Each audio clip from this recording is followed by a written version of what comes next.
Hi, this is Karen Westerfield, and I got my start as a makeup effects artist on Star Trek The Next Generation. After that, I jumped over to Deep Space Nine, and I also worked on Voyager and Enterprise. Also, I did a few Star Trek movies. On Deep Space Nine, I was known as Quark's handmaiden, his main makeup artist. And you're listening to Trek Untold.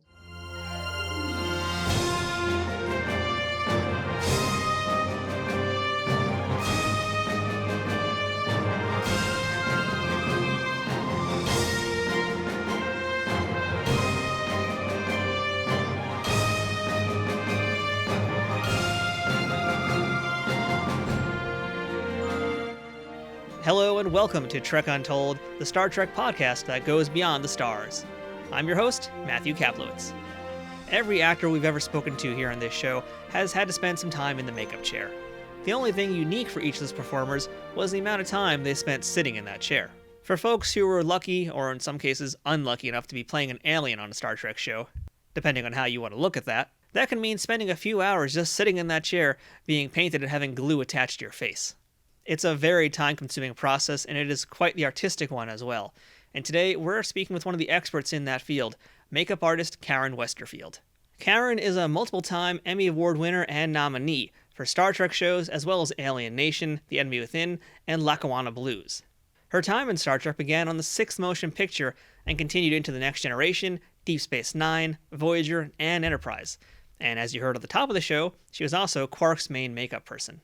Karen's also worked as a makeup artist on the special effects team in shows and films like Scrubs, Weeds, Alias, Iron Man, Pirates of the Caribbean 3, Beowulf, Mr. and Mrs. Smith, Star Trek Nemesis, as we'll talk about today, Tim Burton's Planet of the Apes, Edward Scissorhands, and Batman Returns, How the Grinch Stole Christmas with Jim Carrey, Bram Stoker's Dracula, Sam Raimi's Spider-Man, and many, many, many more. Her IMDb page only cracks a little bit of the stuff that she's worked on. So we're going to have a lot of fun discussing that today, too, and finding out all the roles that, well, she's not necessarily known as well for because of that. Karen has a really fascinating tale to tell about how she got involved in the makeup industry, and it was quite an unexpected one for Karen, as you're about to find out. So get ready to hear some one-of-a-kind, behind-the-scenes stories from a real one-of-a-kind artist, Karen Westerfield. But before we jump into our interview, I want to ask you, are you following Trek Untold on social media?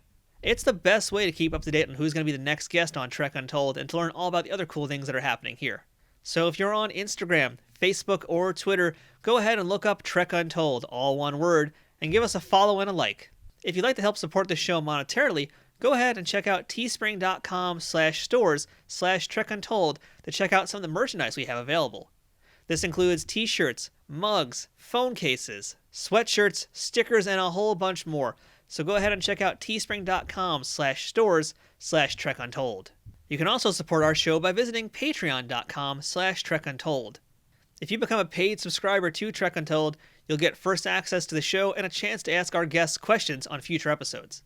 But most of all, please subscribe to the show wherever you're listening to it or watching it. And if you've already done that, please also leave a review and a rating if you can. Leaving ratings and reviews helps increase the visibility of podcasts on platforms like iTunes and other places like it. It shows that you're listening and that you like it, and that other people who are interested in the same subject are going to probably like it too. It helps us grow, it helps us get better guests, and it helps us keep bringing this amazing Trek Untold show to you. If you're already following us or have supported us in any other way, thank you, of course, for being a part of the Trek Untold family. There's a lot of Star Trek podcasts out there, and we're very grateful that you chose us to listen to. I'd also like to make a quick shout out to our friends at Triple Fiction Productions, who make some great 3D printed Star Trek inspired toys and replicas for fans of all ages and toys of all sizes. But you'll hear more about them a little later on in the show. Now, without further ado, let's beam up this week's guest. Computer, access interview file. Hello and welcome back to Trek Untold. Now, join me on the other side of the screen here. We have a multiple-time Emmy Award winner and multiple-time Emmy-nominated makeup artist. Such a treat to be able to talk with you today. We've got Karen Westerfield on the other side. Karen, how are you? Hi, I'm good. Thank you very much. Thank you for asking me to come on to your show, Matthew. Oh, no problem. I was looking up some things about you, trying to do some more research on you, and it's kind of funny. You're very enigmatic, and I don't really know if that's on purpose or just how it worked out, but I couldn't find too many interviews with you at all. Your IMDb page is missing a lot of stuff. I had to find an old resume. So this is the mystery of Karen Westerfield. We're going to try and solve it today. Yeah, you think it's a mystery. I looked at stuff on IMDb and I thought, I storyboarded a movie? Wait, what? What? And then I had to think back. I was a production assistant on something, and I was asked if I could draw, and I said no. And they said, okay, good. So you can storyboard this movie, right? And I said, what are you talking about? And it was just ironic, but I think I got a credit because it's on IMDb, but Yep. I don't know. It was so long ago. IMDb is a weird thing. We talk to people all the time who come on the show about it, and like some people just it's got things that's missing. Some people say it's got things it never did. It's a funny place. Yeah. But yeah, let's just jump right in here, and I'd like to ask you the first question I ask all of my guests: what is your earliest memory of Star Trek? My earliest memory of Star Trek was the original one. I don't think the family watched it, but I'm pretty sure it was NBC. So I'm going way back. But NBC, and then Bonanza was on NBC, and I Spy, and Star Trek, and one other show, and I can't remember what it was, but they were offering, like when you watch television, if you send in like $1 and your name and address, they will send you 4 posters. And one was Star Trek, and one was Bonanza, and one was I Spy, and I can't remember the other one. It could have been Man from Uncle. Really don't remember, but that was my first memory of the original Star Trek. Like I couldn't even tell you what the names of the characters or the actors were at that time because I wasn't really watching Star Trek. I'd like to get a little bit more background information about yourself. So, can you tell us where you were born, who your parents were, and what little Karen wanted to be when she grew up? I was born in Long Beach, California. My parents met during the occupation of World War II. My mother was from Yokohama, Japan. My father was born in Hoboken. His parents were from Germany, and they came through Ellis Island into the New York area. When my father was 16, they forged his birth certificate and he joined the army. And then I never saw combat action. And then after I think you had to be in 4 years then or something. I don't really remember. He didn't talk much about it. He talked more about he went back during the occupation after the war was over with the Merchant Marines. So the Merchant Marines are a division of the Coast Guard, and they went and brought supplies to the troops that were rebuilding Japan during the occupation. My grandfather, my mother's father, was a professional photographer, and he had a photography studio near the port of Yokohama. And my grandfather was a huge Western file. So while everyone was still wearing kimonos, my grandfather wore suits, wore the uh, glasses actually like this that were round, that were like caricatures of the Japanese, but were actually from, if you can believe it, Harold Lloyd. My mother told me that the Japanese got those glasses from Harold Lloyd's and his silent movies. So I find it ironic that people later made fun of the Japanese for having round glasses, and that was part of the caricature with the buck teeth and the slanted eyes. But anyway, I digress. So my grandfather used to put a special thing in the window. My mother said, "Hey GI, come have your picture taken and send it back to your family in the United States to let them know how you're doing." And my father walked in. My mother was working the counter at the photography studio, and that's how they met. And they courted for quite a long time, almost 8 years before they got married and they came to the United States. And then my dad ported in Long Beach, and that's how he ended up in Long Beach, California. So, as a little kid, what did you think you were going to be when you grew up? I wanted to be a boy. I know it's really weird. Well, I actually wanted to be a boy when I was a little kid because boys got to do really cool stuff. I really loved baseball. I loved building things. I liked playing sports and running around and stuff. Um, I loved Levi's, and it was at the beginning of Vans tennis shoes, because I'm in my mid 60s now. Hang 10 t-shirts and stuff like that. And I remember a story when I was in elementary school and we were learning about the pioneer days in the West, and the girls got to make a bonnet and the boys got to make a Calistoga wagon. And I said, I want to make a Calistoga wagon because I already know how to sew. So to sew a bonnet was like no big deal. And they said, no, that's the boys' thing that they're going to make. You have to make a bonnet. So I found out my mother had to go in to talk to the principal to see if it, like, ask permission. That's how far back we go, to ask permission if I could make a Calistoga wagon. And it was the most fun thing, hammering stuff, playing with wood. And then it turns out that my wagon turned out to be the nicest looking because I already knew how to sew. So when we sewed the top of the Calistoga wagon, which is made out of, back then I think it was canvas, but and you had to sew it on to like the wire of that coat hanger and stuff. That mine turned out really good because I knew how to sew and the guys didn't know how to sew. But so that was like the beginning thing. And then I really thought, as far as a job, I wanted to go into medicine because I really wanted to help people. And then when I ended up going to college, and in the summers I worked at the VA hospital. I went to University of California in San Diego in La Jolla, and I was too much of a bleeding heart. I couldn't be around. It was really hard to be around Vietnam soldiers and people that were, motorcycle accidents, and it was just really bad. And I thought, okay, this isn't what I want to do. And by the time I had to really declare my major, I didn't know what I was going to do. So I ended up quitting school and going home to work in Long Beach, and ended up with a 35 millimeter camera, and then went back to school 2 years later and changed my major to visual arts, and majored in visual arts with an emphasis in photography and film. So that's, and don't ask me how I got into makeup. It was a really, because I was a tomboy, it was a really weird roundabout way. It's like one of those, I tell people, I think I tripped over something and then fell into a hole. And then I started doing makeup. But I loved Universal Monsters, was my favorite. And Frankenstein, was my all-time favorite. But as a kid, never even thought about, oh, that's makeup. I didn't It's know true. that you could do that kind of stuff. It was just really cool.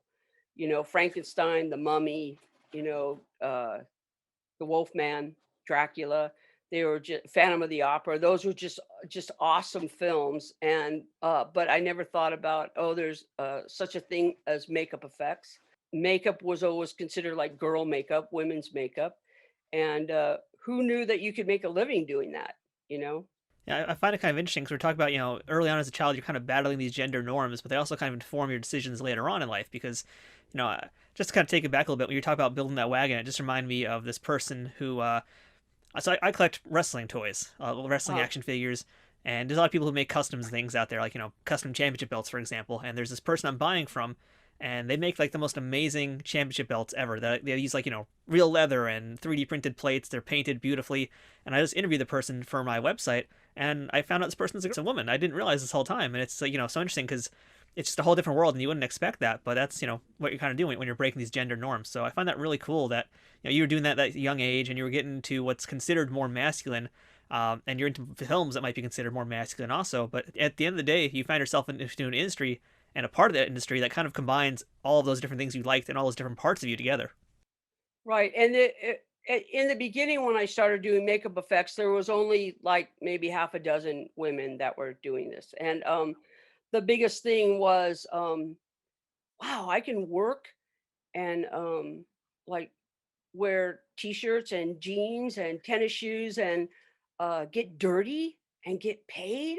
Wow, that's an ideal job, And I really thought that. And I remember I worked at this one place called Roboshop, and it was a division of Landmark Entertainment, and they did the Ghostbuster ride down in Orlando, um, for Universal, and then they had done, oh, sorry, that's my cat. And they had done Sanrio, Mr. Tsuji from Sanrio. He wanted to be like the Japanese Walt Disney. So he did this Piroland in Tamashi, a section of Tokyo. It was the first indoor amusement park in Japan. And so I got to work on that and then actually go to Japan. But working at RoboShop, I got to work with all guys. I worked in the plastics department, and it was just a really great job. And I was already in the craft service union. And ironically, when I was working there, I got a call while I was working once, and they said, "Hey, we have a new show starting up. Would you be interested in doing craft service?"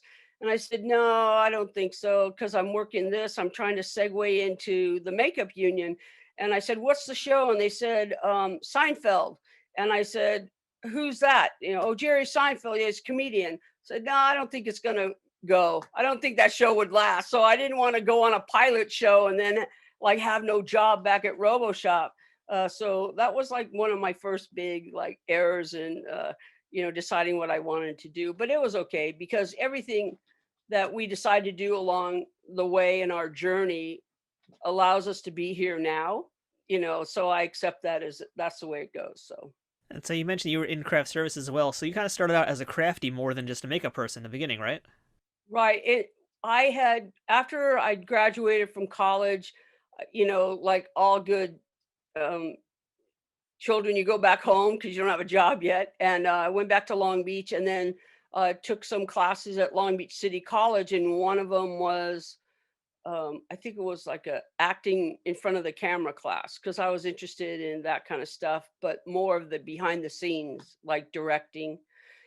And the teacher said, "Hey, I have a friend who needs a PA." And, of course, then what's a PA? "Oh, that's a production assistant. You're not going to get paid, but they need someone who could do it all week." And I didn't really have a job besides hanging out. So I volunteered and got to do that. And I worked with Albert Pune, who did, it was called, I think it was called Red Moon. And it was a Canon film. And I was the PA. So basically, you're a runner, you're a schlepper, you're whatever they ask you to do, kind of thing. And there was a girl there who was the craft service person. And when I was in college, I used to help a friend of mine, Ms. Walls, and she did a catering thing for music, like at the San Diego arena. Sorry, that's the cat moving the table. So I did this, helped her with the catering stuff, and, was used to working in that kind of capacity. And so they said to me, "Hey, will you go help the craft service person?" Because like the table was a mess.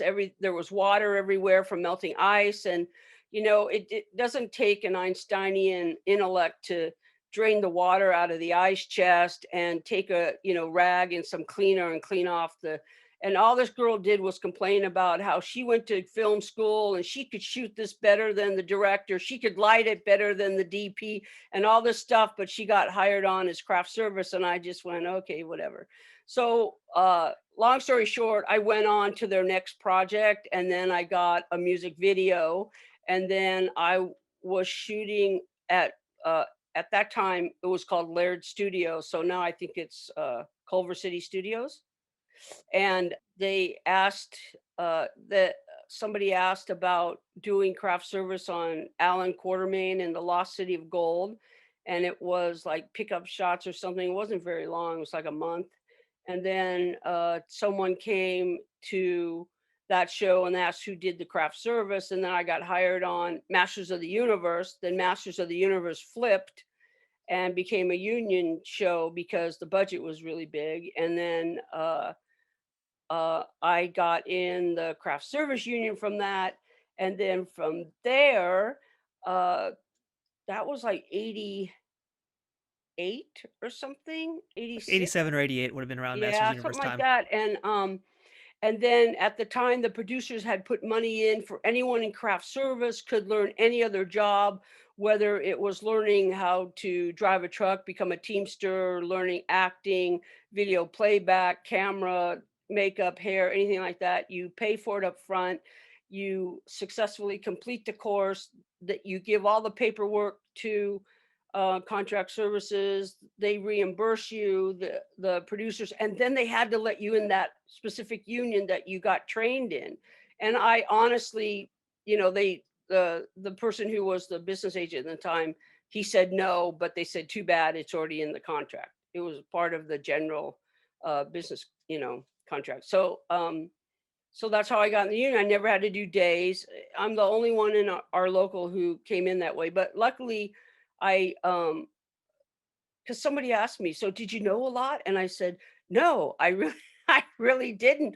But luckily, I had artistic ability. I was a good study, and you could show me something. I could repeat what you were doing. You would never know I never did it before, and kind of snuck in, kind of, you know what I mean? Like honestly, um, and then went on to be Emmy nominated, Emmy winning, do some really big movies and really great work. And I think my work is good. Not the greatest. I could name you people that I admire far more than my own work, but I could hold my own. And the biggest thing is I always wanted to have a job where I would have fun and create something. So this was like turned out to be like the ideal job. Yeah, it really sounds like just the perfect combination of everything you wanted out of pretty much anything in life. So it's really great. Now, Yeah. I'm curious, when you first started, was that doing beauty makeup or was that doing special effects makeup? I had already done taking classes like at the junior college level in life casting, sculpting, mask making, because there was a lot of theater stuff that you could do. So I had to go, the school that I went to was Westmore Academy, Marvin Westmore School, Marvin recently passed away this last year in 2020. And great man. And uh, I learned beauty makeup there, but I was already learning effects and doing small, like low budget, no budget, Super 8 and 16 millimeter, like weird horror gore films kind of thing, which wasn't really what I wanted to do. I like makeup effects, but blood effects wasn't really my thing.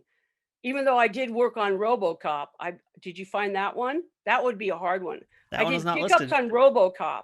Really? Yeah, that's a good story too. So anyway, Well, now I think I have to ask you about that right now. I feel like, but yeah, okay, so I was doing craft service. I got called to do craft service on, it was I think 4 days on RoboCop pickups. They were done shooting the whole movie. They wanted to go in the scene where Murphy gets cut like in half with the guns and stuff, and he's writhing in pain and he's screaming and there's blood everywhere. And Paul Verhoeven wanted to reshoot that scene, and the effects guys were there. And I don't know if you know, but crafts service, it's called crafts with an S service, is because we service the crafts. That person is allowed to go to any department and work in any department without getting in trouble, because in LA and New York, the two places that are left in the United States, that you have to be in a specific union. You can't cross over. We're not like one motion picture union or a right to work state where you just say, oh, I can do a multitude of things and you can go do anything. So crafts service. So when that department said we need an extra pair of hands, that they can come to me. I don't get in trouble. They don't get in trouble, and everyone's happy. So, you could do that with sound. I pulled a lot of cable for sound in the camera department after I got in the union. And then what happens, you get a day in that union, you get a bump in pay. And then once you get 30 days, you could join that union if that's what you wanted to do. It's interesting how it all works, but they rarely call it crafts service anymore. They call it craft services, which is not what it is, but that's okay. And as my friend would say, would you rather correct someone's English, uh, you know, and, or be happy? Do you want to be right or do you want to be happy? So I just let it go.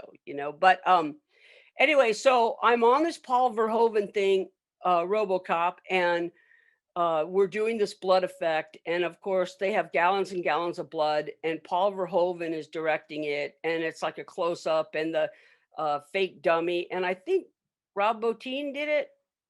Uh, I can't tell you. I think Rob Bottin made the suit. I don't know if he did the prosthetic stuff. I couldn't tell you because I was doing craft service. But anyway, so I'm going to give Rob Bottin the credit. So these guys are doing this effect and they're pumping blood, and all you hear is Paul Verhoeven saying, more blood, more blood, more blood. And then we had to do take after take after take, and then just covered in blood. And so that was my little stint on Robocop. It was actually pretty fun. We're shooting down in some warehouse in Long Beach, and since I grew up in Long Beach, it was just nice to be in the area. And like my first job when I was a kid, when I was 15 and a half, was at the Long Beach Convention Center, Long Beach Arena, and selling concessions, hot dogs and sodas and candy and popcorn at big concerts, music concerts. So I got to see a lot of that old, music, heavy metal, stuff like that. So anyway, so yeah, so that was my stint on RoboCop. It was fun. Those kind of things are always fun. It's You fun go watching in Peter for a Weller get day. blown apart by shotguns. Yeah, and then at the time it's just like it's crazy. I mean, here's a great story with Peter Weller. So I'm craft service and he says, "Hey kid," they always like to call you kid. I'm in like 35 years old at that time. And "Hey kid, I need you to go pick up my dry cleaning." And I'm thinking, that's not the craft services, job. But production said, "Can you go do that for him?" And I said, yeah, but he's got to pay for it. I'm not going to pay for it. It's not like in my budget or, whatever. And they said, "Don't worry, just use petty cash out of your petty cash computer." So I pay for it. And then he's, I give him his dry clean. It's just a weird story. I give him his dry cleaning. I say, "You owe me like $4, that kind of thing. And, or $9, or I can't remember. And, and, he's getting ready to leave because he's done shooting for the day. And I catch him driving out in his sports car, and I stop his car and I say, "Hey, you owe me, $4." So he gives me $5 and he says, "Keep the change." So I said, "Oh, will you sign it for me then?" And he signed the $5 bill, RoboCop, Peter Weller. And I thought, wow, okay.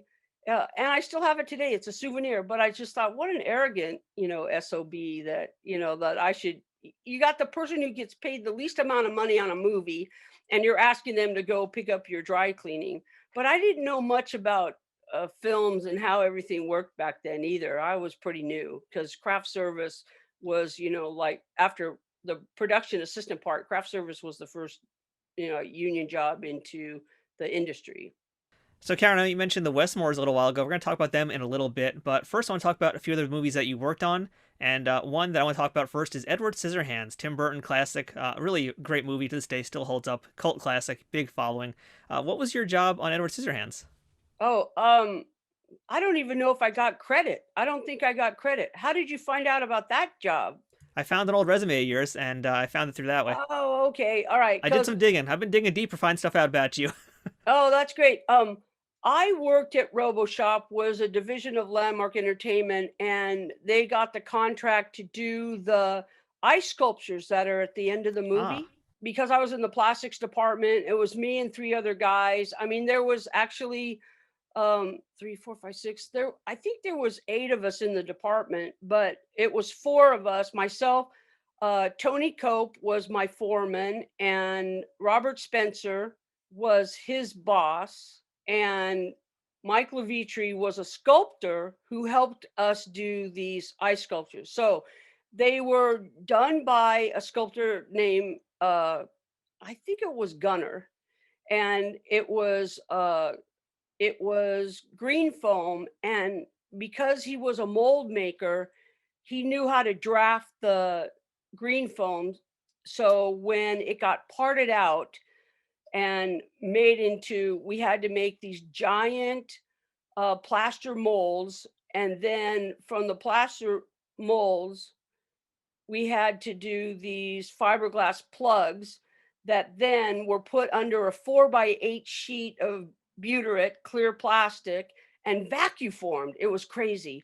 And then we had to cut them all with Dremels, and then we put it together, if you can believe it, with cyanoacrylate, so super glue, and zip kicker. And we ended up that week working like 136 hours. And there were times where we were so tired and we couldn't get much work done because all you do is laugh. So, but it turned out to be one of the funnest things I ever did. And those guys were great to work with. And to this day, I'm still really close friends with Mike Levitri. the sculptor. And I have talked to Tony Cope a couple of times throughout the years, and Robert Spencer, I don't know what happened to him, but I did see his son once, but, that kind of thing. And I didn't stay that much in touch because I learned how to use a chopper gun, which is a fiberglass gun that inside this big everything. But I was really good with my hands, and so I got to do small animatronic animals, the shells for the fiberglass shells for the animals using angel hair fiberglass and stuff like that because I was really good doing the really delicate stuff. So they had me do stuff for that for this ride in Japan, but we did get that job for Edward Scissorhands, which was really cool. And you also have another Tim Burton picture under your belt, and that was Batman Returns. Did you Yeah, work that on was Danny DeVito on fun. that one? Yeah, that that was really great. That one I worked with at the time Mike Bastings. He now lives in Japan, teaches English down in the lower part of Honshu. I had brought in Mike Bastings at Rick Baker's to run foam. He got the job to run foam for the Batman cowl and the suit, and they were using Australian mold makers and English mold makers, and they did a collapsible core on the Batman cowl, so there was no exterior. They didn't have to seam anything. And then my job was to help Mike in the foam running. And ironically, because I was in the makeup union already, and he was in the sculptors mold makers union, he was my boss, but I was making better money because my union was stronger at the time. And so there's a category called makeup lab tech in our union. So I got lab tech rate in the makeup union. And then I got to help, I can't remember his last name. Peter something. Anyway, so the guy who did the bat capes, they were giant triangular pie wedges, and the material was like a naga hide, so it had a texture on it. And then it was put into this giant part of the warehouse where we were located over by the Burbank airport. And then they were C-clamped together, and then we would spray black latex over this pie wedge. I guess you would call it a mold, because it would be peeled off later. But anyway, so then that got sprayed, and it was 10 layers or something. I can't remember because, at that time, I never thought of the importance of, I should document this or write something down, or, I never thought about, taking any kind of documentation on my work because I was just working, I never thought about it. Anyway, so, and then what happened was they had this lightweight wool, black wool, that was cut to fit into each triangle space. And then where the triangle pieces came together, like when your fingers come together, there's like a little natural dip. And then no wool was put into there. It was put in, and then that part was rubberized, so you could see like the cape had panels to it. And then, after it was all, then it was encased, that wool was encased in more layers of latex. It was totally dried, trimmed out, taken off, and then they, did whatever, the costume department did whatever they did so he could use it. That thing was heavy. It was heavy. I don't know how heavy. It had to be at least 50 pounds. But because of the weight, like when he spun, it like, oh, better than the Mark of Zorro with Tyrone Power, like when he spun around in his cape. But the bat cape, it was pretty amazing how they did that. And that guy was a fetish wear manufacturer in London. So that's how he knew a lot about latex. And there was another guy named Andy Wilkes who did the cat suit. And he also was a fetish wear person from London, but he was already in LA. And then he did the cat suit. And then part of my job was the original Batman movie, when they made that patina sheen on the latex, it was silicone oil. And so they asked me to try to come up with something else because it would soak into the foam latex, because foam latex is like a sponge. And then also it would get smelly, like after time and time again, they would always have to put it on. And anyway, so I actually came up with a formula from Skinflex, and I used matte Skinflex and semi-matte skin flex, added pigmentation, and I don't remember if it was Universal Tints or the brand, but it was like low volume of liquid to high volume of color, and then sprayed it on and did all these tests using matte, gloss, semi-matte, gloss, did all these different formulas and kept track of everything. And then finally came up with one that they liked that gave it that patina shine. And then it lasted longer, except where when Batman had like a belt on and stuff, it would rub off. So the suits would come back. And then every night I would have to clean off the edge with a little Q-tip, and then respray stuff. And that's how that was done.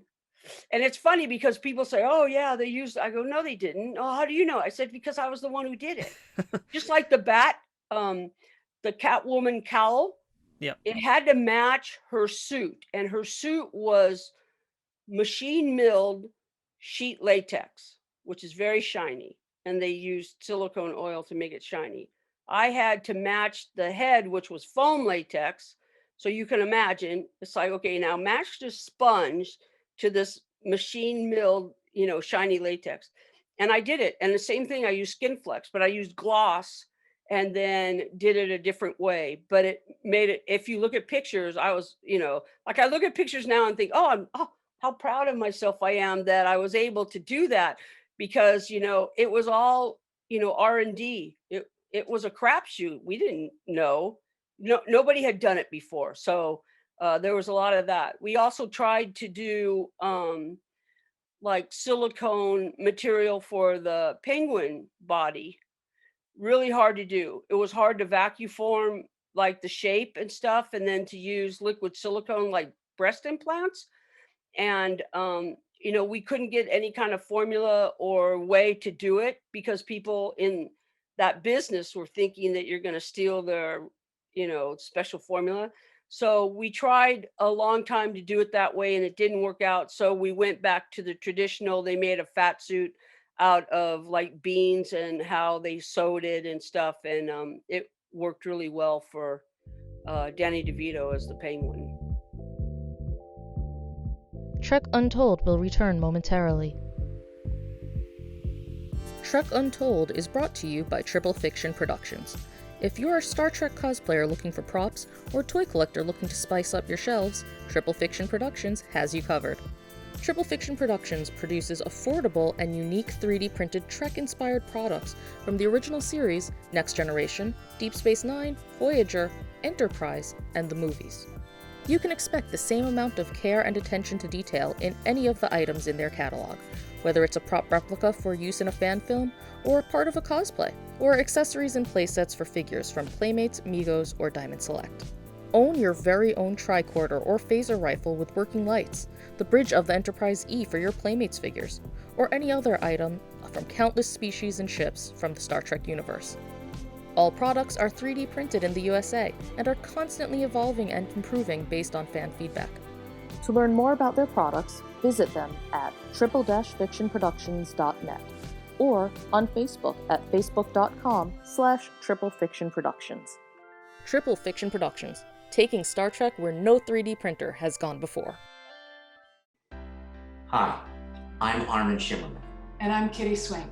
17 years ago, I was diagnosed with pancreatic cancer. I didn't know it at the time, but I had a 4% chance of surviving 5 years. As her husband, I was very scared. But he never let me see that. You are a rock. Thank you. Thank you. Pancreatic cancer is the third leading cause of cancer-related deaths in the United States, with a 5-year survival rate of just 10%. We want it to be much higher. Much higher. It's 6% better when I was diagnosed, but not high enough. More than 60,000 Americans are estimated to be diagnosed with pancreatic cancer in 2021, and more than 48,000 will die from the disease. Because symptoms are often vague, it can be hard to detect. Like the rest of the world, the Star Trek universe has been struck repeatedly by pancreatic cancer. Not only those of us that work on the show, but our fans around the world as well. It is why we came together with so many others to work with the Pancreatic Cancer Action Network, the leading patient advocates committed to fighting the world's toughest cancer. PanCan is working hard to create better outcomes for this devastating disease through its groundbreaking research and early detection and better treatment options. PanCan drives progress by funding life-saving research, providing personalized patient services, and creating a community of supporters and volunteers who will stop at nothing to create a world in which all pancreatic cancer patients will thrive. You can help support their important mission by donating at pancan.org today. We donated. Won't you do so too? Please, make it so. We now return to Trek Untold. All right, so Karen, let's jump into some Star Trek discussion because you have so much Star Trek to go through, and really, we're only going to get like a sampling of that today because otherwise we'd be here for days, I think, with all the Star Trek stories you probably have. But let's just start with... let me, before you ask me a question, I'm just going to segue from Edward Scissorhands to the Penguin on Batman Returns to where I got the maroon around Quark's eyes was from Edward Scissorhands and the Penguin, and V. Neil did it. And I asked her what the color was. It was I think it was 084. It was a Krylon maroon color.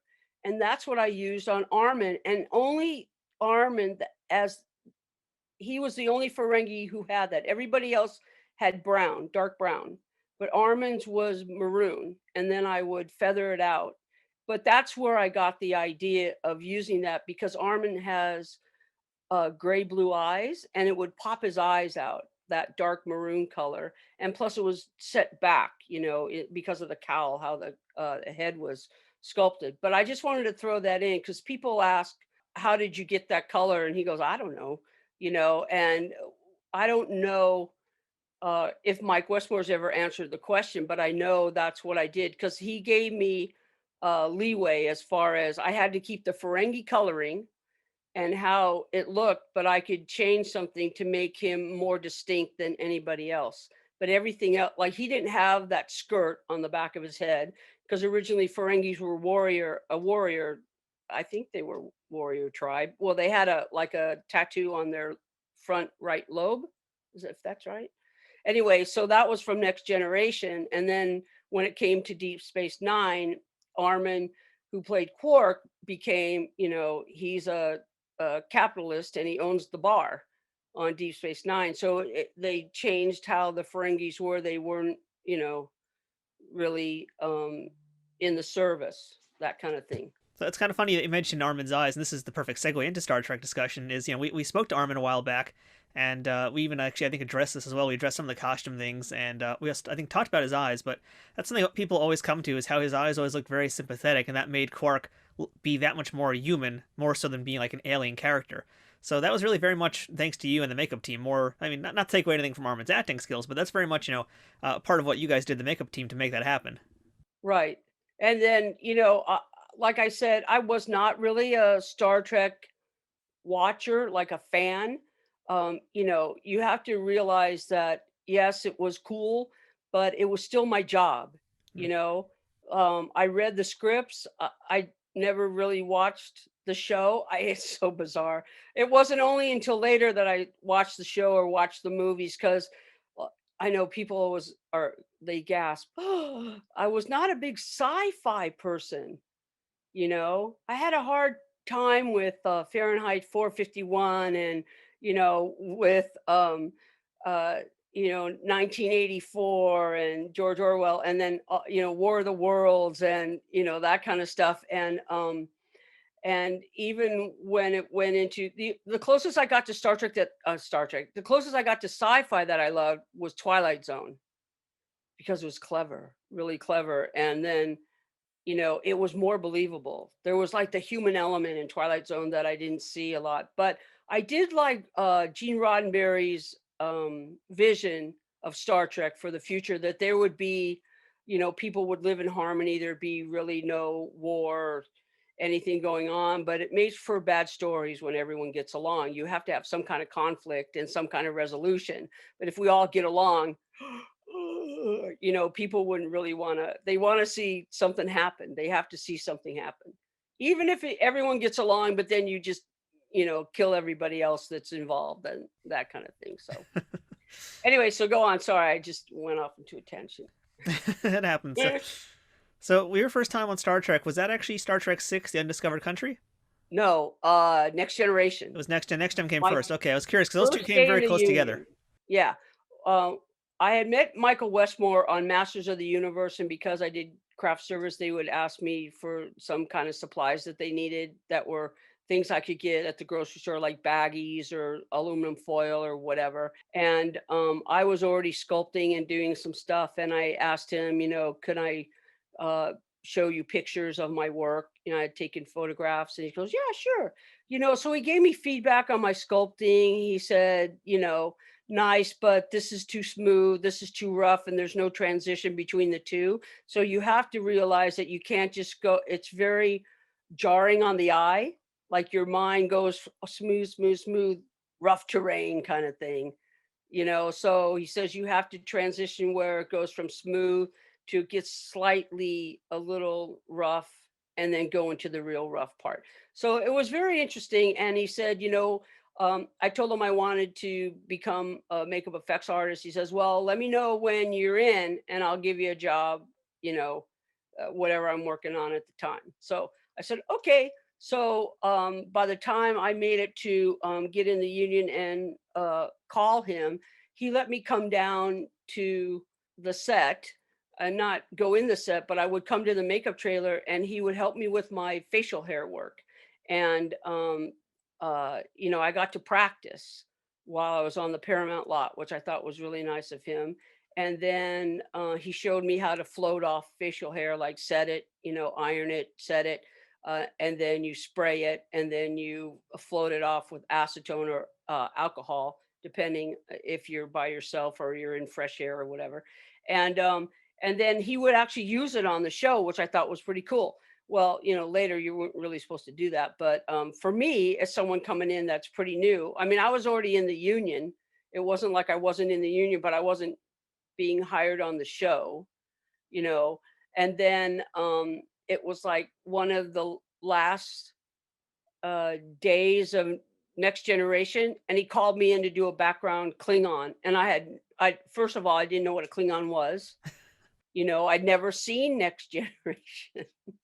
Remember, I'm the person that doesn't like sci-fi. So I didn't even know, I knew Next Generation was a Star Trek TV show, but I've never seen it. Didn't know who was on it.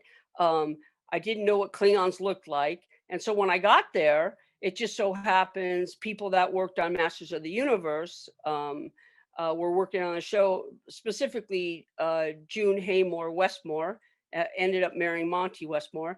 And she said, okay, here are the colors and this is what you do. And, you know how to glue all this stuff on. And I go, yeah, I know how to do all that. And they said, okay, so here's the highlight, here's the shadow, here's this, is that. And then, that was my first Star Trek makeup. And then from there, I did the next season of Next Generation and then ended up doing Ferengis on that show. And then Mike said, hey, are you interested? Would you do a Ferengi on Deep Space? And I said, yeah, sure. He didn't tell me it was Armin. He didn't tell me it was Quark. He didn't tell me it was one of 7 main characters. He just said, you're just going to do a Ferengi, like you did over here. Well, the Ferengis over on Next Generation that I was doing rarely spoke. They were background, so it wasn't like any big deal. So I was kind of glad later that he didn't tell me. I think I would have been nervous to know that he was one of the main characters on the show. But that's how I met Armin and got on Deep Space Nine. And then the following year, I got on as a permanent worker on the show. Now, did you actually work on Star Trek 6? Because I've read that somewhere. Is that true, or is that yeah, just Undiscovered Country? Yep. Yeah, I did part, did mostly, I think they were the Romulans. They had that big court Yep. with like I think they were ambassadors. I That might have been Vulcans, I think. I'm trying to remember also. I haven't seen Star Trek Oh 6 now. no, I think it was you're Vulcan right. Court, They were right? Vulcans. They were Vulcans and Same difference. Don't tell any Trekkies I said that. Yeah, but it depends on where you work, because some, Romulans have really like evolved from the original show when they came out, or was that Klingons? Klingons, I think, evolved. They've all the changed. most. The makeup has changed so much You know, drastically for all the Klingons were species. just like flesh tone with eyebrows and, you know, they had, you know, a longer hair. That was it. And then now they have a full, like their whole forehead got, you know, convoluted. But yeah, so it was Vulcans, and they had that big caucus, and then the Klingon thing, and Klingons in the rafters. I mean, it was crazy. There it was a huge call. Um, we were out in Simi Valley. They were shooting outside, or they had a warehouse. It's so long ago, I can't remember all the details, but it was big. And Marvin Westmore was the department head with Mike Mills, and then uh, there was all kinds of stuff going on, and I was just one of many, you know, of the makeup artists that were there. So we, you know, how they do when they do a big prosthetic show, they usually have the first crew come on that do application. They'll have a second crew come on to take over the makeup, so the first crew can get a turnaround, and then the second crew watches the makeup and then takes it off at the end of the night. And you know, while the second crew is watching the makeup, the first crew comes off the set and they prep the stuff for the next day. You know, it's pretty efficient how they do it. So that gives everybody a break. But some of the, I think one day we had got off work at 11:30 at night after shooting since something like 4 in the morning, or coming on at 4 in the morning, getting off at like doing a 16 or 18-hour day, and then coming back 2.5 hours later to do it again. And there were, I think, 4 or 5 or 6 of us who did that, and it was crazy. I mean, you get paid for it, don't get me wrong, but you know, your mind is so foggy. Uh, it's not really, I don't think it's not really efficient, because you work so much slower because you're not, you know, rested. And then, you know, most of the time you just end up laughing all the time. It's really, but it was a fun movie to work on. It was huge, you know. Oh yeah. I think I worked on that. I worked on Insurrection. I worked on Yep. Generations, or I don't know. There was one where Armin came on as Quark, and that was a Next Generation movie. I thought it was So that was Generation. okay. So that's interesting. So then you worked on Insurrection also. Yeah. So that's actually a Right, deleted scene. Insurrection, the one with F. Murray Abraham. Yep. Yeah. So if you worked on Right. Quark for that movie, that was actually a deleted scene that's only available in like the Blu-ray. So Yeah. maybe you can actually tell us a little bit about that, because you know, I mean, Well, that I whole scene is didn't do missing. his makeup. Dean Jones did his makeup, but I was just doing background stuff. So, Ah. you know, I mean, a lot of it was, you know, Next Generation was working, then Deep Space started, so they had 2 shows going on. Then they would do a movie, so they would pull makeup artists from the shows and then do the movie. Then you go back to a show, you know, because they, at that time we were shooting, I think 24 or 26 episodes, and they were 8-day, you know, working day episodes, right? So it ended up being like 10 months out of the year. So it was a long time. Like nowadays, it's like, okay, 8 episodes, a 13, maybe 16 at the most, you know, because they don't want to invest the money to see if the show is going to go. So you'll see things like, we're going to do 6 episodes, but they're going to be longer. Or like in England, they do a lot of hour and a half, hour 45-minute episodes. Like I like to watch Endeavor. I don't know if you've seen that show. I like a lot of crime show stuff. So these were, it's like a movie of the week. It's a movie that's on TV, right? But in England, and then it was popular, and so then they decide to do it as a first series, and it's only 2 to 4, but it's movies. They're movie length. They're not like a 45-minute, you know, episode. So then, and then the United States started following suit and doing the same kind of thing, that we're going to do a longer four episode series, which is really weird. But Yeah. we were doing, and that's nothing. 24 to 26 back then was normal. If you go back to when I Love Lucy was shooting, they did 35 episodes per season. Some shows were Lucille doing Ball and 40 Desi minutes. Arnaz had to walk 10 miles in the snow to get to the studio back then too. Yeah, on his burro. Yeah. Anyway, but yeah, so it's like really different how things are done, and how things change. But that was the average thing. It was a lot of work. Yeah. 10 months of pushing yourself physically and mentally. You did get time off on the weekend, but mostly Saturday you slept. And then Sunday you got to prep. And then if you have a family or kids or animals and stuff, then you were just exhausted all the time. And you did that for 10 months. And then, Wow. when you were done, most of us got really sick after you push your body for that long. Your body just rebels and says, okay, now it's my turn. And then everyone gets sick and then catches, a cold or something. So I want to get into a little bit of the nitty gritty of what you do, in fact. So, we talked to Thomas Supernaut a while back, and he talked to us about a lot of the process of actually putting on the makeup. Yeah, that guy. Remember him? Yeah. So he told us, I think, about the Klingon makeup, in fact. But since you in particular worked on Armin, you did Ferengis, that was kind of your specialty. Walk us through the process of how you turn, let's say, Armin Shimerman from Armin off the street into Quark the Ferengi.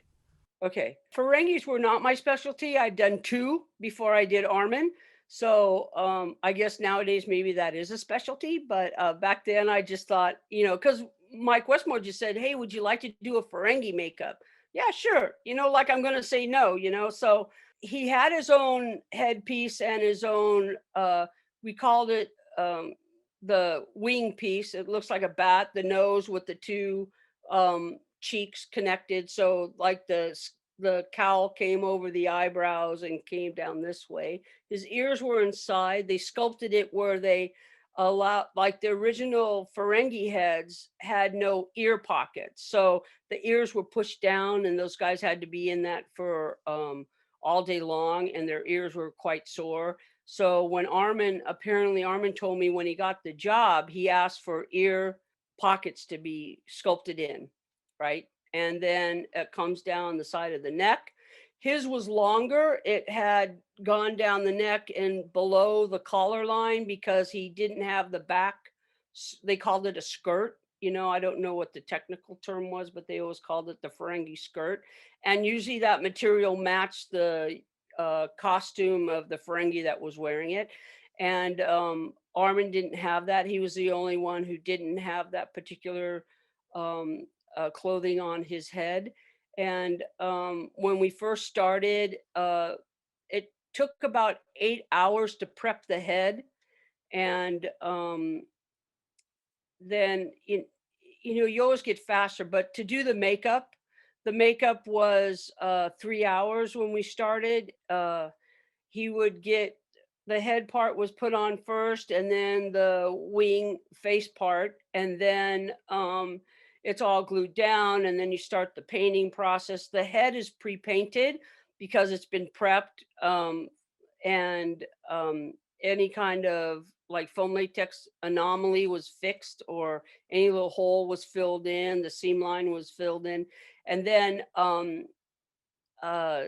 the face and the head and the face was put on, then it was all painted. And then of course his eyes and stuff and around his mouth. The teeth weren't put in until he actually was on set. He didn't do his hands until he got broken for rehearsal. He would go to rehearsal and then go back to his trailer and get dressed. And then after he got dressed, or before he got dressed, but before he put on his jacket, I would do his hands, and that was pancake makeup, and then do his blue nail polish. And then I was in charge of cleaning his teeth every night and making sure everything was good. And then, that kind of thing. And just, I had an old school way of looking of what the makeup artist did, which is you take care of your actor. So I always asked him, do you need a water? Do you need anything? Do you, so I always knew what was going on with Armin. And, I was just taught that way by, Monty Westmore and some of the older makeup artists that taught me that, you care for your actor, like you're the PA, so I didn't wait for someone to say, hey, get a PA so they can get Armin a water. I'd go get the water and the straw.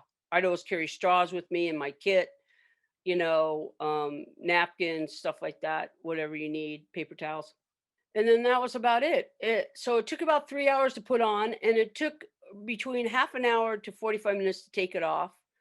And depends also on how much he worked inside the makeup, because the more he worked during the day, especially if he was doing something that was strenuous or it was hot inside the set, then as you perspire, it actually starts to help loosen the pieces, not to the point that you could like pull it off by yourself, but like something that's glued on, and to take it off an hour later, it's really hard to do because the glue is all fresh. And back then we were using 355 prosthetic adhesive and a medical adhesive, and they don't make it anymore because Freon was the agent in the glue, and Freon got banned by the government. So they started making, a company called Telesis started making a different type of glue similar to that, but you can't use Freon anymore. So, it was really, really strong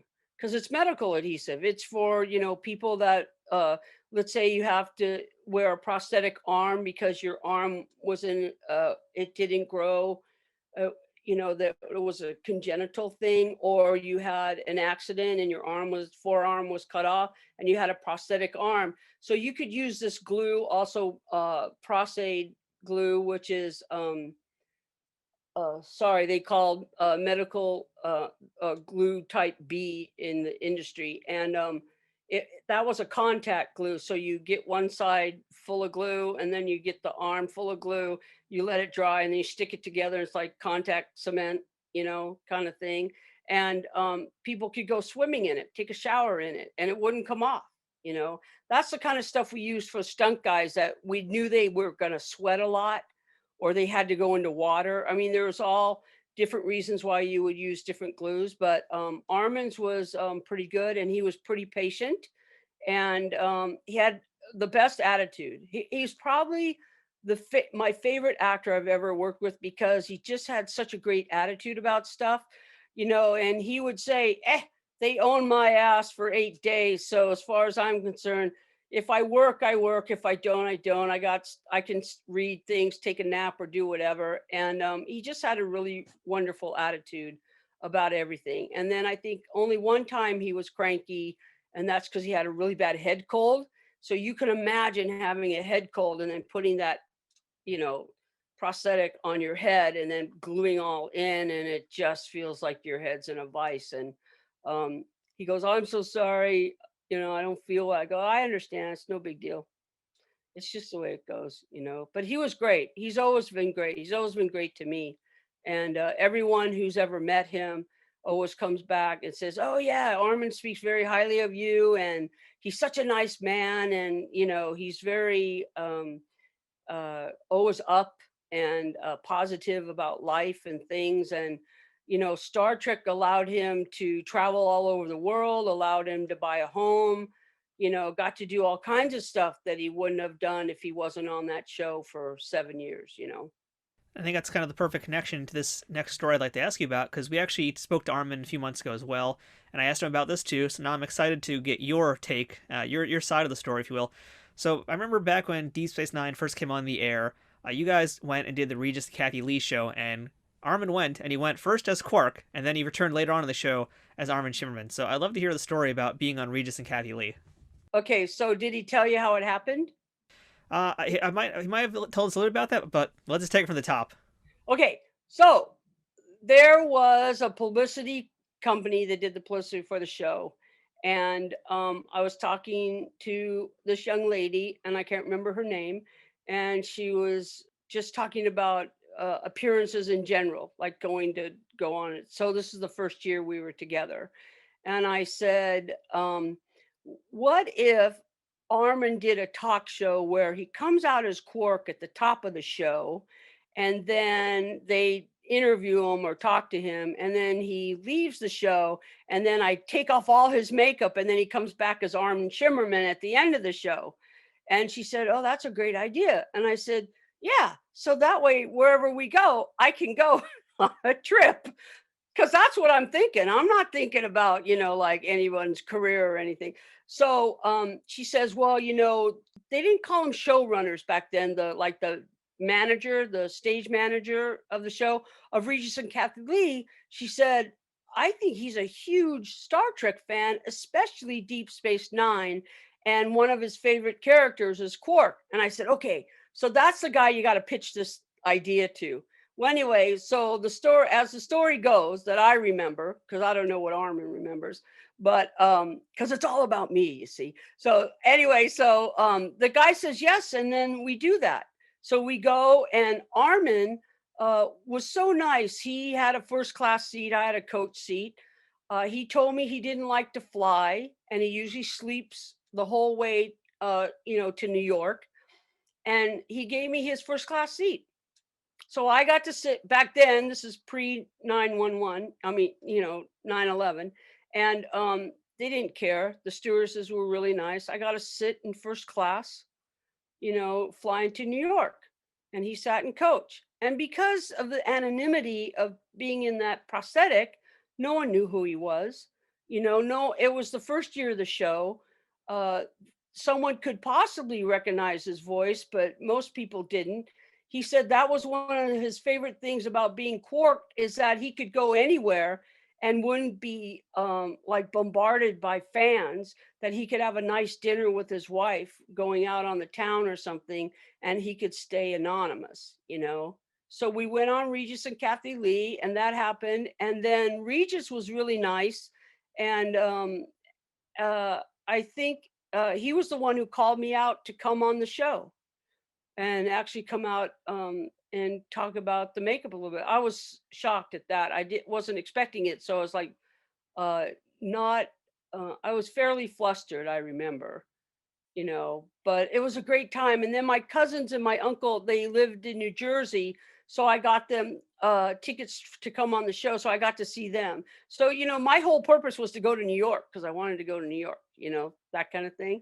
So it turned out to be a really great thing, and it was really fun. So I got to go on Regis and Kathie Lee.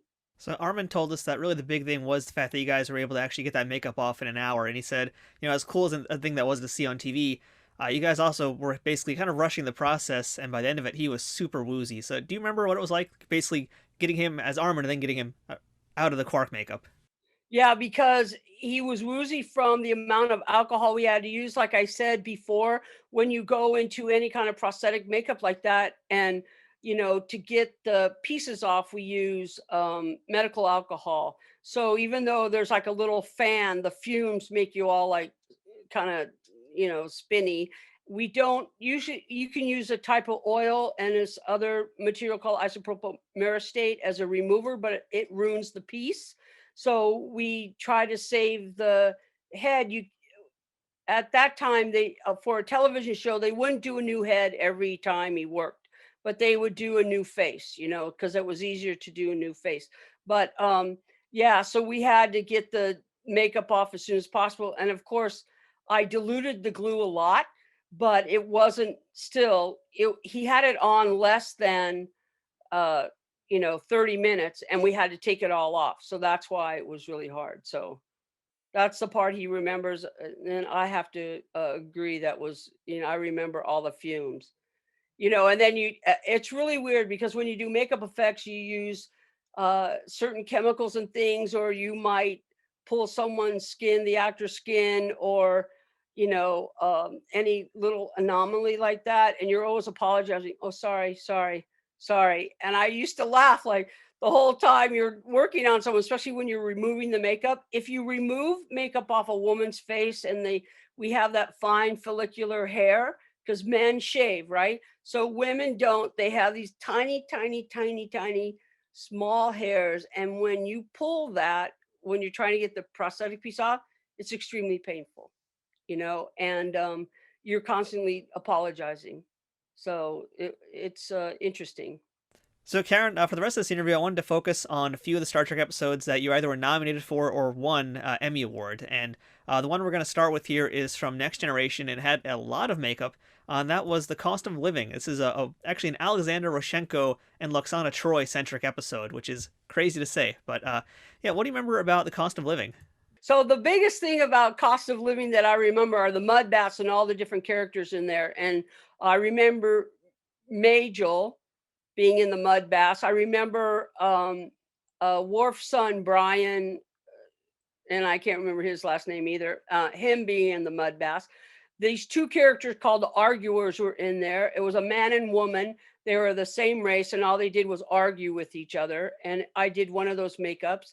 I did the female, and I remember Ken Diaz did the male. There was a belly dancer that was a full body makeup, and there was 4 of us that did that. It was myself, Tanya McComas, and I can't remember the other 2 people that did that. And then also there was a fire eater, and Richard Snell helped me with the fire eater makeup because it looked like a upside down spade that came to a point with different colors, and there was glitter on there. And then they did a CGI fire eating thing.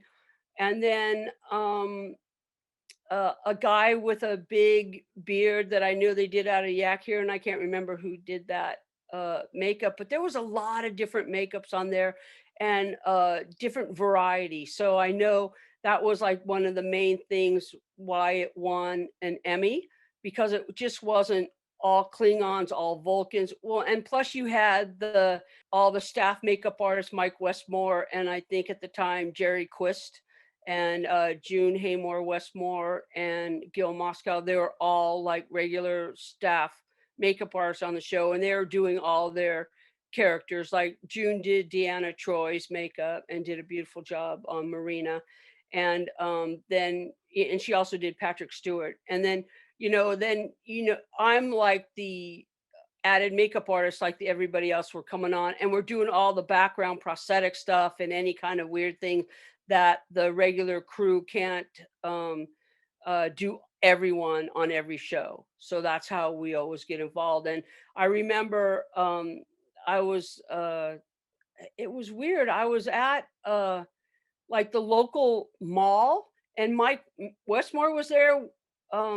And he goes, "Oh, hi, Karen, how are you?" And I was with my friends, and I go, "Hi, Mike, how's it going?" He goes, "Oh, by the way, I put your name on the Emmy nomination for TNG." And I went, "Oh, okay, thanks." I was kind of in shock, and really, I go, "Oh, you didn't have to do that, like I didn't know much about it, but I thought that was really nice." He goes, "Oh no, you did a lot of good work, and he said, if you work the majority of the days, so that it was like 7 days of shooting, sometimes 8. If you did 4 out of 7 days, Mike would put your name on the Emmy nomination, and especially if you were doing a featured character, not just like far background or something." He was really good that way about helping to give people get credit for stuff and getting awards. Yeah, that's really, really generous of him, especially for considering, it is a team contribution kind of effort here. It's not just one person doing everything. And that's great that it's recognized that way. Yeah, and back then you could have a large group. Nowadays it's, you're only allowed so many people on the nomination list. But what do you do when you have something like that? Or Yeah. like even now, Star Trek Discovery, humongous Oh, makeup yeah. things. Also Picard, same thing. And movies, same thing. Like The Grinch, that was a humongous, like 80 makeup and hair people kind Yeah. of thing, doing stuff all the time. So, what do you do?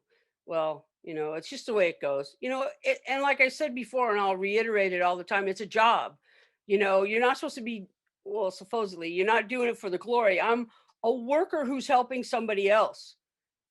I'm not Rick Baker, nor will I ever be. I'm not the person getting the job, like as the main person, and I'm not doing the main actor. I'm doing background or auxiliary actors, that kind of thing.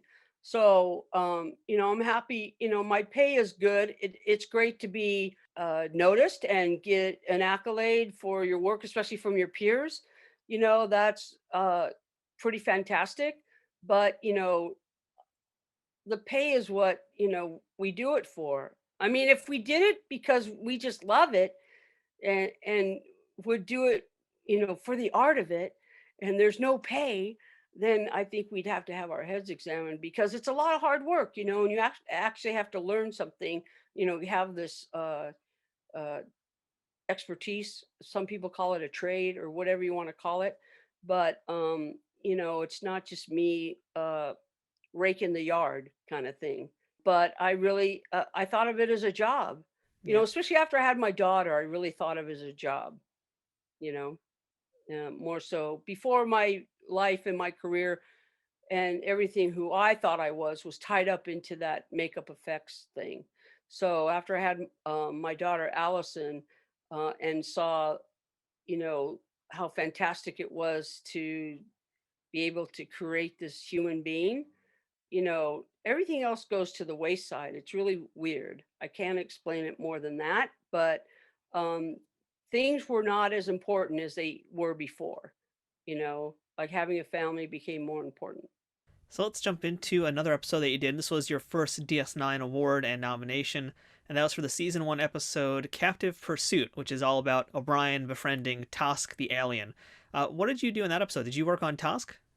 Well, no, I didn't work on Tosk. That was a great makeup. I think it was Craig Reardon and could have been Dean Jones helping Craig Reardon, but I think Craig Reardon was the main makeup artist. I mean, I did Quark, which was part of the package of putting everything forward, and then whatever other uh, makeups, because Mike would he called it the battle plan, and he would say, okay, so first you're going to do Quark, and then you're going to do this character, and then you're going to do this character, or flip it around.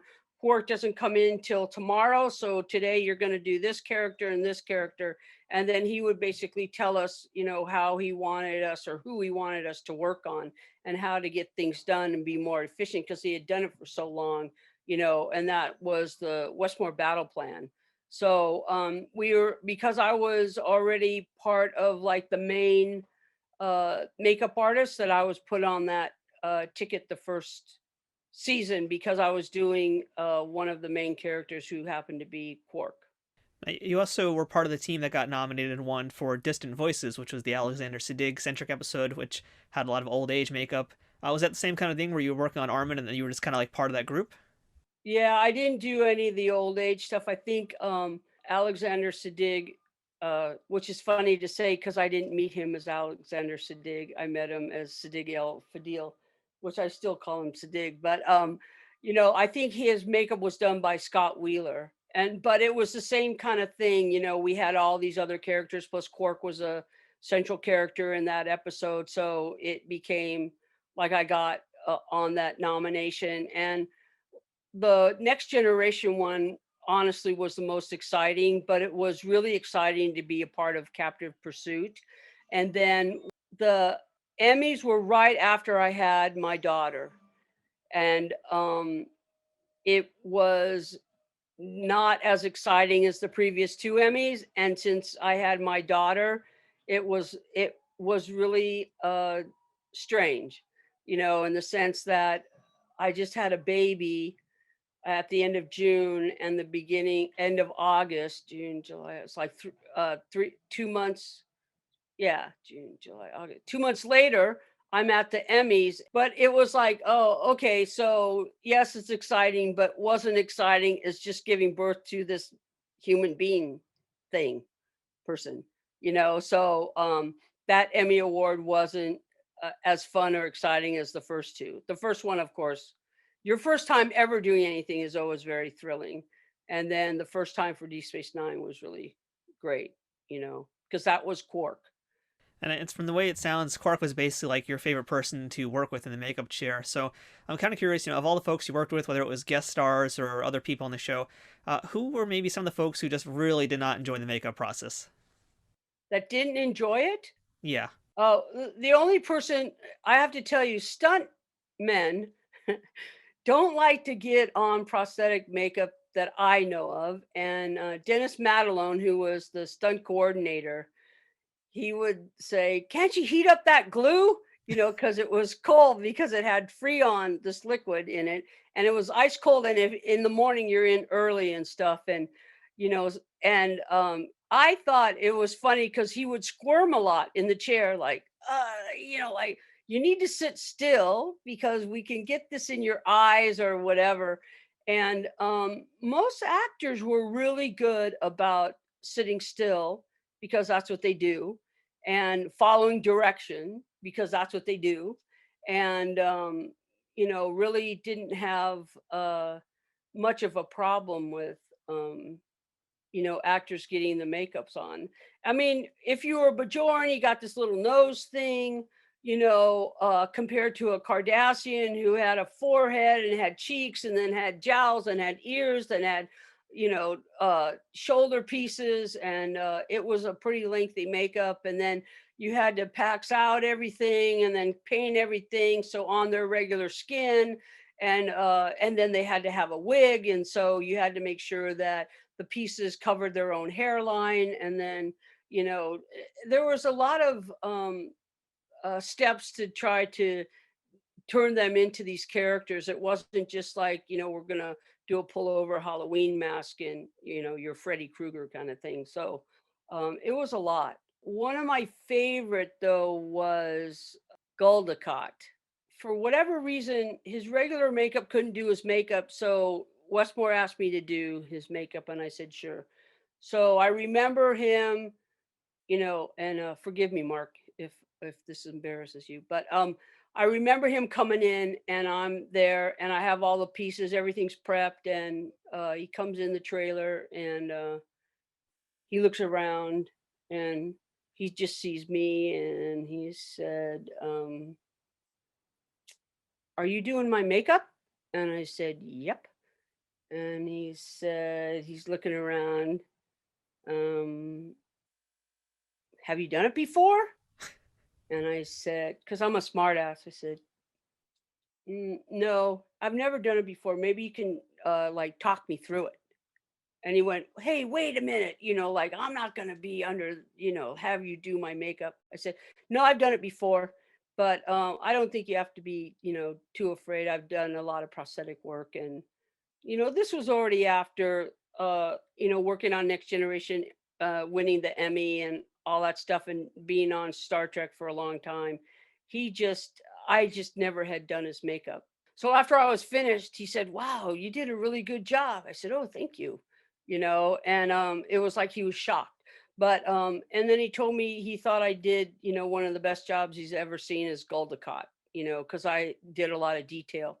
And it was just funny because it was like that whole thing. We'll go back to, being a girl when I was a kid. And well, I've always been a girl, but you know what I mean? Like wanting to be a boy because people look at you differently, for someone to come into the trailer and say, "Are you doing my makeup?" And, like, "Do you know what you're doing?" You would never say that to if a man was standing there. So I always thought it was funny. So I always thought, okay, then I'll just be my regular old smart ass self and try to make a joke out of it, And most people are pretty good about things, but yeah, I was able to hold my own with everybody on the show. So that was good. Plus, I really love it. I love doing what I do or what I used to do. And, I got great pleasure out of it. It's like a craft and a skill and an art all at the same time. So I used to tell people I can teach anyone how to do prosthetic makeup. I can teach you how to glue it on. It's a perfunctory thing.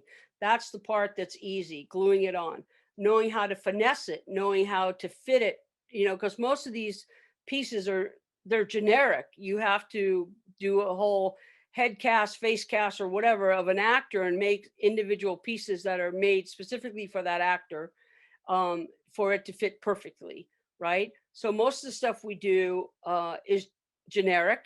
And then unless you have like a really short forehead or really tall forehead, or you have a really long nose or a really big nose, or your ears are huge or they're real tiny, or your jaw is really square, or you don't have much of a jaw and it comes to a point, or if you have a double chin, or any kind of weird anomaly to the face, you have to custom cut the prosthetic if it's a generic prosthetic. Otherwise, it fits pretty well.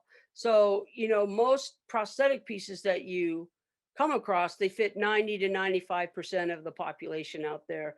And it's only someone whose face is, different. If my nose is more bulby and the piece is made for a thinner nose, then I have to be able to cut out what we call like skive out the inside of the prosthetic piece to make room for my natural nose inside there, kind of thing. Or if the edge, it didn't come out of the mold very well, but they still want us to use it. If it was like the thickness of a dime, you'd have to bevel cut it so for it to lay flat against the skin, kind of thing. And then, we have different philosophies about TV versus motion picture, but then high definition came into play and we were all screwed. So it was just really different how we had to work. And what we used to say is, it's okay, it's only television. We couldn't say that anymore. It's like, oh my God, it's high def. Holy crap, now we really have to take more time to make it look better, because high definition. Plus, not only that, the audiences become more and more sophisticated. You can't do like string and tape kind of thing. You really have to do computer generate, and you got to watch out. I mean, perfect example, I worked on Polar Express, motion capture, right? All the big production is post-production because it's all done in the computer, right? The CGI part. And by the time Polar Express came out, it looked really stiff because exponentially it took a little over 2 years for it to come out. They shot it, and then 2 years later of post-production. By the time it came out, what is being shot and coming out then, is already better than what we were shooting 2 years earlier. And it happens, that way. Because like I also did Beowulf. And so if you look at the animation between Polar Express and Beowulf, it's night and day. And the time is only 8 years. That's not very long. But in the computer world, it's a long time. It's a millennium's worth of time, because everything it jumps up exponentially because, like they say, the moment you buy your computer, it's out of date because they're already working on the next 2 years, models that are coming out. Yeah. So, Karen, as we wrap up this interview today, I just want to ask you again. You did so much work with Armin Shimerman. You guys, I'm sure, must have had like an amazing relationship, great chemistry to work together in that capacity for so long. Do you have any memorable stories about him besides, of course, that Regis and Kathie Lee one we already talked about? Yeah, Armin really disliked having the hand makeup on and getting his nails done. So, there would be times in the script that, it would only be like from the neck up or something that they're doing a close-up shot. So there was this one incident that happened where he said, in the script, it said, then he raises his right hand to pick up the goblet and, takes a drink or whatever the scene was. And he says, just do the right hand. I said, no, I have to do both hands. No, it says in the script, right hand, I pick it up with my right hand. You're only going to see the right hand. And I said, I'm going to tell you, if we only do the right hand, it's going to be the left hand that the director decides to use. And I'm going to have to run it. And it's going to look like I didn't do my job. I didn't finish the job. So I swear to God, Karen, it's just going to be the right hand. It says so in the notes in the script. It's the right hand. And I said, okay, you're going to owe me if it turns out to be he needed the left hand also. And then from that moment on, we're going to do both hands all the time, no matter what, because I don't want to ever be caught like not, looking like I didn't finish my job. So we go in on set. And of course, the director says, then you pick up the goblet with your left hand. And I just start laughing. And he said, I am so sorry. And I said, okay, it's going to be a few minutes because now I have to do his left hand. But we laughed. That was so funny. And he would have sworn. He said, I swear it's going to the right hand. It says right here. And then when the director said that, I just cracked up because it was funny. But then he allowed me to do both his hands all the time, even if they weren't in the shot, because you never know.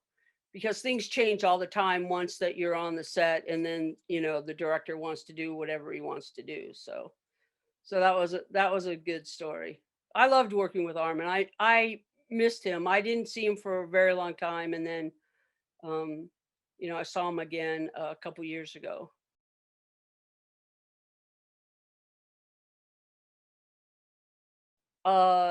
Yeah, a little over 20 years. And when he called me, it was probably about 8 months before the job. And I said, yeah, sure, I'd love to do that. And he said, but I said, I don't have a head or a face. Like, what do we do? He goes, I have one in my garage. I said, okay. And then I actually went to my garage and I looked and I found a bag of faces in a box, and I had kept them pretty pristine, so I was able to pick one out that was really good. So all I did was clean them up, and then we were able to use them. And then there is a guy did a time lapse of the makeup, because I thought, we haven't done this in so long. It actually took 3 hours. But we had people in the room that were asking questions and stuff as we were doing the makeup. It was part of this like behind the scenes thing that you could watch Quark get into makeup and ask questions and stuff. It was really fun, That's really cool. and Yeah. it allowed me to go to England. Hadn't been there in a long time. And Armin's always taken really great care of me, because he said I took really great care of him. So it was a very wonderful mutual relationship. And really, all time, my favorite actor to work with on anything. And I've worked with a lot of actors before, and but he's just such a nice person. So thank you so much, Matthew, for everything. Oh, thank I you. had Yeah. fun. I just love the fact that you have a story that somewhere in the middle of it has, so I've got a box of faces in my garage. Like, no one else could say that except for you. Yeah, it's weird. You talk to any makeup effects artist and you ask them, so what do you have in your garage in that box? Oh yeah, well, all kinds of old stuff. I mean, and people don't realize that stuff gets brittle and it falls apart. It will like dissolve, like disintegrate. And a lot of the makeups, because rubber mask grease has castor oil on it, it goes rancid, it smells bad, it looks bad. But it still was something that was used at that time. So, like that part of history or that part of your life that you hold on to a souvenir is, sparks that memory pretty strongly. So a bag of faces in a box. It's very cool. Well, Anyway, Karen, thank you so much for giving us all well, your time thank today you. here. And, we didn't even get a chance to talk about some of the movie stuff or even Voyager Enterprise, so hopefully we'll do it again sometime. But before we close completely here for today, final question for you. What is the best thing about being a part of the Star Trek universe? Wow. I think the best part of being a part of the Star Trek universe is I've met all kinds of people. Unfortunately, I never met Gene Roddenberry, but I did meet Majel and Rod, their son, and uh, got to meet all kinds of actors and directors, became friends with all kinds of makeup artists, got to do all kinds of things that I never in a million years would have ever thought I would end up doing as a career job. Um, Working on Star Trek, it bought my first home, gave me a big down payment on my first home, and made me realize that you can work really hard and get to where you want to go, and still have fun, and be a part of like history in the making without knowing it. Like I didn't purposely think, oh, I'm going to be a part of this and I'll be part of history and stuff. But it's weird when someone comes up to you and says, hey, aren't you Karen Westerfield? And didn't you do Quark's makeup on Deep Space Nine? And I know all your work. And it's even surprising for you to tell me all the stuff off IMDb. And I have to look at my own resume sometimes and think, oh yeah, I worked on that. I forgot, that kind of stuff. It's pretty interesting. So I I think it's a great career. It's a great job, and I don't think I would have ever changed anything. It would have been great to work longer. I retired early because of arthritis, but I really it was a great ride, as they say. I had a great voyage, that kind of thing. And I do it all again. It's really fun, you know. So thank you so much, Matthew. I appreciate all the questions and what you're doing to keep Star Trek alive. And there's a lot of people out there that love Star Trek. So it's wonderful. Oh, thank you. I'm glad I get to be a little part in telling your story out there, because like I said at the start of this, I couldn't find that much out there about you, even though you've done so much work. So, I'm happy that now if someone wants to look up Karen Westerfield, they've got a real definitive place to learn a lot more about you and what you've done. So thank you so much for all the time today, sharing all these great stories, and hopefully we can do it again sometime. I'd love to have you on again and chat some more. Anytime. I got nowhere to go. I'm in a pandemic, Exactly, we all are. So, Karen, thank you so much. Have a great day, and of course, live long and prosper. All right, you too. Bye-bye. And that was our chat with Karen Westerfield.